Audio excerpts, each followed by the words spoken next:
नमस्कार मंडळी.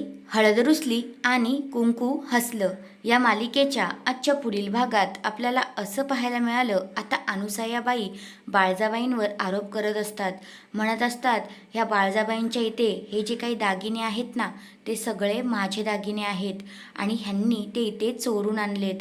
तर नंतर आता जो दुष्यंत आहे तो बाळजाबाईंना म्हणतो, ओ बाळजाबाई, आता तुम्ही चोरीही करायला लागल्यात का, असं आता तो आईला म्हणतो.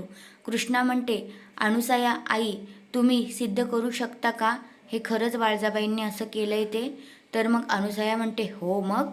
तर मग आता बाळजाबाई म्हणतात, जर का हे सिद्ध नाही ना झालं हे दागिने तुमचे आहेत म्हणून, तर हे दागिने तुम्ही तुमच्या हाताने मला घालायचे, असं आता बाळजाबाई इकडे अनुसयाबाईंना बोलतात. नंतर मग आता ज्या बाळजाबाई आहेत त्या म्हणतात, ए दुष्यंत, जा ह्यांच्यासोबत आणि सगळं काही चेक कर. तुम्ही सगळेजण जावा आणि बघा हिचे दागिने तिच्या कपाटात आहेत का नाहीत ते, असं आता बाळजाबाई इकडे सांगतात. तर आता जी कृष्णा आहे ती पण तिकडे गेलेली असते आणि बघते तर काय, अनुसयाबाईंचे जे काही दागिने आहेत ते त्यांच्या रूममध्ये तसेच्या तसेच असतात.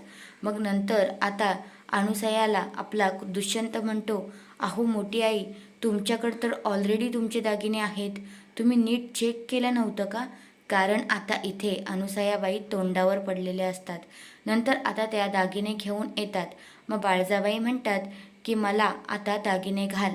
तर मग ती अनुसया म्हणते, मी नाही घालणार. तर मग आपली कृष्णा सांगते, तुम्हाला हे करावंच लागेल. तर मग अनुसया म्हणते, एक कृष्णे, मी तुझं का ऐकू गं. तर मग आता कृष्णा म्हणते, मी एक सरपंच आहे आणि तुम्हाला माझं ऐकावं लागेलच, असं आता कृष्णाने इकडे अनुसयाबाईंना सांगितलेलं असतं. तर हा आहे आजचा पुढील भाग. तुम्हाला कसा वाटला ते कमेंट करून नक्कीच सांगा. धन्यवाद.